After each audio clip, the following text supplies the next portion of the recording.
Right, hi, welcome back to a brand new video of the Targeted Individual Program, Targeted Individual Experience. So, you guys see again, I come in here today and the place is in such a mess. I mean, it's always in a mess. Particularly her bedroom is always in a mess. I mean, this has been on her bed for the past month. Actually, since she came back from vacation, which I would say going on a month and a half now. Okay, possibly a month and a half now, right? And she sleeps on one side of the bed. That she clear off a little space, and this is okay. This is cool, right? But yeah, you excited about going Amsterdam and going here and going there and going out and out, and yet you have yet to even say, let me take some serious time to clean up. And I keep telling her this stuff. I said, hey, you cannot.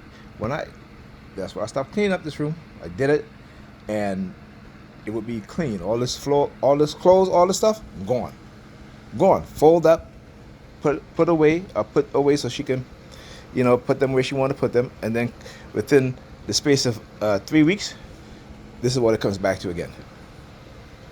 Okay, and this is why I said therapy. These women don't want to seek therapy because they have become comfortable in living a certain way. They are being conditioned, programmed to not look at their reality and not and try to fix certain things, right? And this is why I keep telling her, therapy will help you do this because, like I said, I'm not doing this anymore. I can't. My back is not. I'm not making my back worse than it is doing this again, clean up all the stuff. Because every time I come here, it is something else. And then if you look down here, you'll see there is a light bulb on the floor. A light bulb on the floor. Look at this. Right? Look at this right here. A light bulb. Now I gotta pick this up and move from here because the kids come in here, and if they step on this, they can break this. And these are the things that, like I said, is of no concern to her, none whatsoever.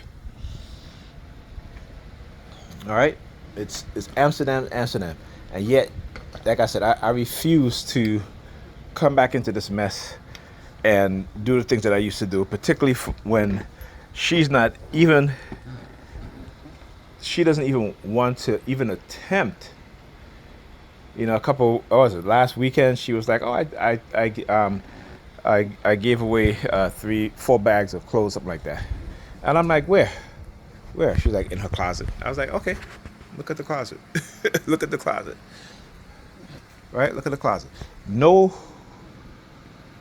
thought of cleaning this stuff up. None. Right? But yet, I'm the crazy one. I'm the one who, conspiracy theories, all this nonsense.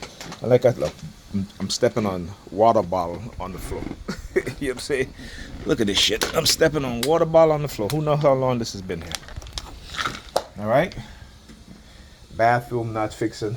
I'm not fixing the toilet. Sorry, not doing it. It's just ridiculous, and the fact is, at this point, no one can say nothing to her. She again, fantasy, finance, fun, leisure. That's all they think about. All they're thinking about. Okay? Look, I just came in here today. 3 days she's been here. The kids have been, look at this stuff. Look at this. This is every time on the weekend. If I'm not here, this is what the living room looks like. This is what I have to come back to. To this. Okay? To this. Right? My daughter's living out of the suitcase. Right? I had asked her mother over a year ago to find out who is the manufacturer of these drawers so I can order the parts for it. She has not even given me an answer. Over a year ago, I asked her. Okay? Not one answer at all. But like I said, this is totally fine. In her mind, this is acceptable. This is fine. right? In her mind, this is fine. When I talk about how the way that she's living, the way that her place look is not good for our kids' mental state, she don't care. She don't care. My daughter is becoming just like her. Okay, I have to uh, um, clean off her bed because she's constantly piling up stuff on her bed, papers, all this stuff, because she's seeing it from her mother. And as much as I am here during the week, I can't even. It's like no matter what I do, I make her clean up. I mean, look at this. Look at this shit. Her bras, all over the place, all over the place. Right? This is her bra. This is again all over the place. Right? Laundry done 2 weeks ago.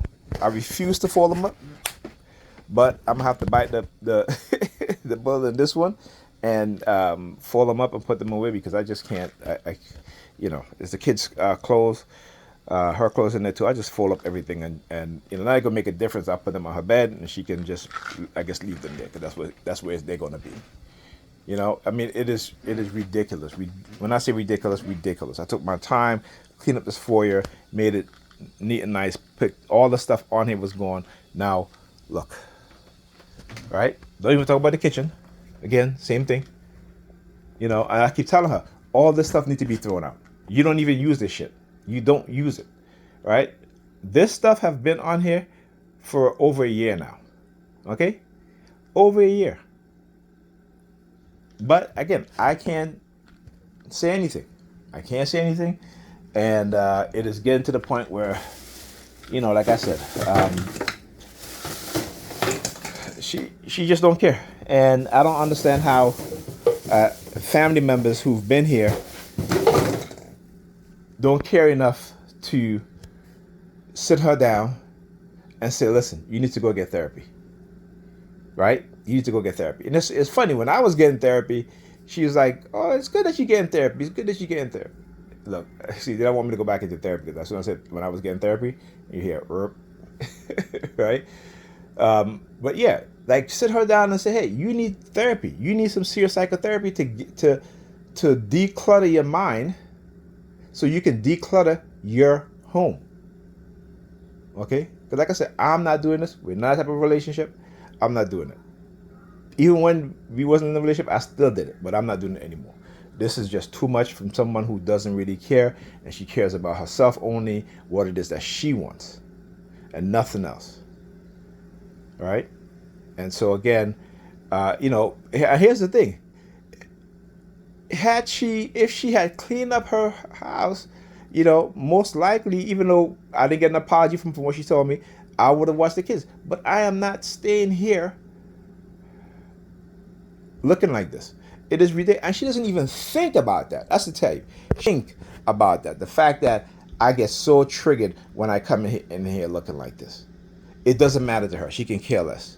Right? But I have to care enough to support her in her career, doing all this stuff. And I said, I'm not doing it anymore. You're not listening to me. You're not taking my feelings into consideration. She never had. It's all about her, right? And so again, 15 years or 16 years I've known this woman. Okay? And I would say 12 out of the 16 years, this is how she has been like this. Which is ridiculous. And like I said, I clean up every year, do a whole full clean, whole week, right? Sometimes even 2 weeks, right?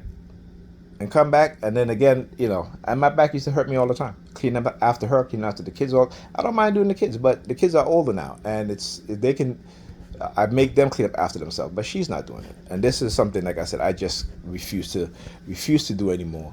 And I'm like, how is it that you having relationships with anybody and you're like this? But again, I understand why, because they are programmed: fun, finance, fantasy, and leisure.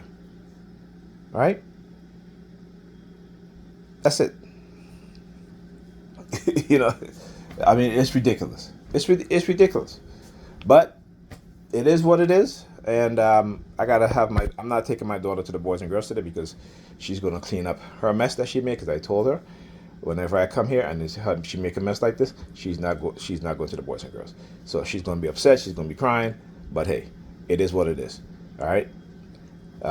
It's ridiculous. My son neither. He's not getting his computer for the entire 3 days they've been here. I've called their mother every single day out of the weekend to ask her to have them study, have Ethan study because he has his math regions that he needs to pass, and my daughter, even though I think she had her tests already, but she still needs to read.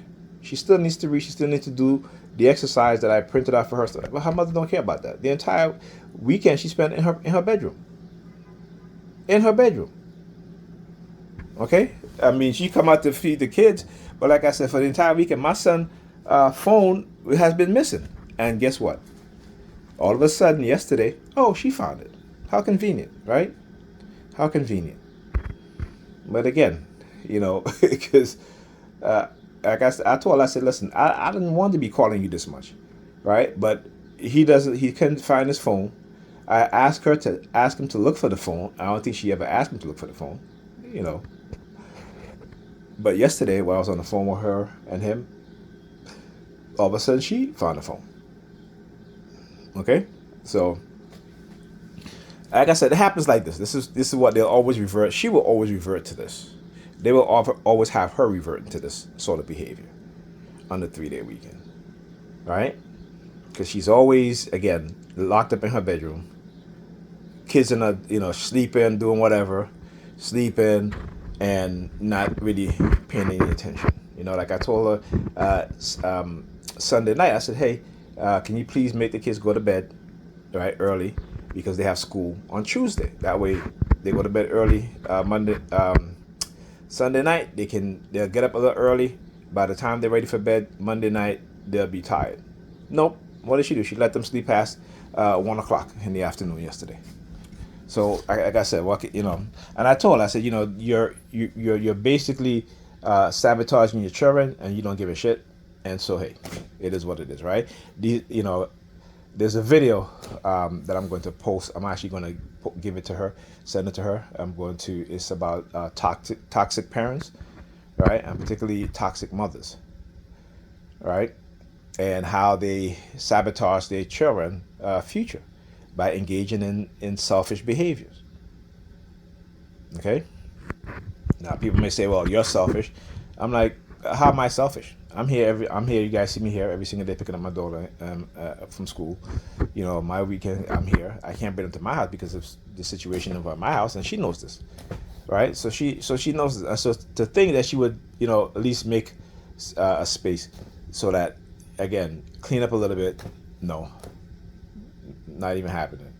And then, I spoke to her yesterday, and she's like, "Oh, if I forget, I got a dinner on Thursday, for my job." I'm like, okay. I mean, yeah. Again, I should say where her head is at.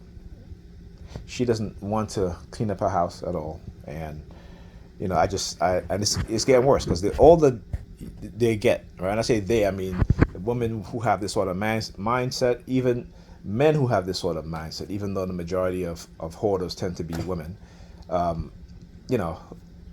they have this sort of mindset, right? And as they get older, it settles in and it becomes so normal for them that they don't see anything wrong with it. Just like with her, she'd make up all this excuse about how, about her shoulders and this and that. But you can find time to go out on a date. You can find time to go such and such. You can find time to go to dinner. You can find time to go whoever, whatever. But you cannot find time to at least, and I said to her, all you have to do on the weekend that you're here, right, is just spend 2 hours. Start with your bedroom. Clean up, get rid of stuff that's on the floor. If you haven't worn them in a year, get rid of them. Get rid of them because you don't need them. So giving her advice like that, man, she doesn't know. If it was up to me, all this shit would be in the garbage. All this stuff will be in the garbage, except for the toothpaste and whatever else. But everything else will be in the garbage. Would be in the garbage. So. And if I do that, it's going to cause a fight. So I'm not going to do it. That is her. That's her choice. Whether she wants to like this, but I keep saying to her, you neglect your kids' education, you neglect their mental state, you neglect their living, uh, um, you know, the living situation, and then you're complaining that, particularly our daughter, that she engage in certain things, because again, she'll leave stuff that she crafts with, and all over the place, and my daughter will get into it, and then she wants to blame. And I said to her, okay, you've been complaining about her getting stuff, and I tell her all the time. I said, but if you locked up in your room, you neglect her, she's bored, so she wants something to do. Sometimes she don't want to be on the phone, on the computer playing games, right? Have her read. Have her read. Okay, have her go through some of the exercises, right? Because she's gonna want to craft just like you, and she's gonna be using your stuff because it's readily available. And instead of putting things away where they should be, let me give you guys an example. So I bought this. For her to put her crafting stuff in, as well as I had bought this for her, right, to put her crafting stuff in. Okay, all right. And you know what she does with this? Shoes. Look, shoe boxes. All right, shoe boxes. Shoes. I mean, what can I say? What it's like. I mean, at this point, like I said, I just, I'm never gonna walk away from my kids, and I try to give her as much support as I can. But I'm not going to do certain things anymore because, again, and I said to her all the time, I said, had you given me a little bit more support, actually, have you given me a little bit of support when I was going to school, right? And listen to what I was saying, sticking to the compromises that you and I agreed on. I said maybe I would have had my degree already. Maybe I would have, got a job somewhere, right? Take the kids off your hand. Okay, but that's not what they're about. It's just like the churches, right? The churches, you're giving money to these churches. The community's in shambles. They're taking hundreds of millions of dollars each year, and they don't do anything within the community. They see the decrepitated buildings. They don't even try to buy up these buildings, renovate them, rent them out, and get more money. Right? You're going to get money from the state, and it might be tax free because you're a church. Or if or have get into a business with a real estate developer, right? 50-50 and say, hey, let's this such and such. Let's wait to have available housing, right? But they don't think like that because it's about keeping you broke. And with her, her not supporting me as I supported her in her school and in her career, is the fact that, again, that mindset, narcissistic, dark triad personality types, they will step over who they need to step over to get to the top. Even when at times it put them at a great disadvantage. Right? But they will do it anyway. All right? And even if it doesn't work out, in their mind, it's working out. Because again, what they try to have me do is abandon my kids during my targeting, right? And that will never happen. That will never happen. Okay, to chase money. I'm not, there got to be some balance, right? So why is it that we as black people, particularly in our financial situation, the majority of us, why would we do that? And we see how our kids are being manipulated, they're not being educated properly, and again, right, these are people who call themselves Christians who are in the school system who are doing shit like this. Like, how you have my daughter in the school all day and she has to use the bathroom and you won't let her use the bathroom? That is how vindictive and retaliatory these people are. So when I talk about religion gives you a narcissistic mindset, it actually creates a greater evil in you than a greater good. That's what I'm talking about, right? And because they can always say, I'm doing God's work, and they can always get on their knees and pray for forgiveness, in their mind, they're forgiven. That is what religion does to the mind, and particularly those who are severely indoctrinated with this mental illness. This is how they behave. That's how they see things. All right.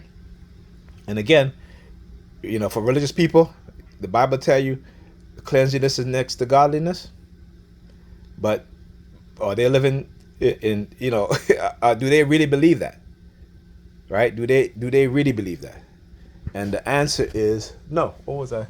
There's something that I saw up here. Okay, that's what it was. But yeah, because as I was doing the video, right, I looked, like you can see this orange, this is like an orange and white box on top there. So I immediately, my eyes was drawn to it. Okay, my eyes was drawn to it, and as immediately as my eyes was drawn to it, they used the car horn. Okay, so I don't know if you guys might hear it. You guys have the volume, listen to it with headphones or have you turn it all the way up. You might be able to hear it, right? Anyhow, I'll talk to you guys in the next video.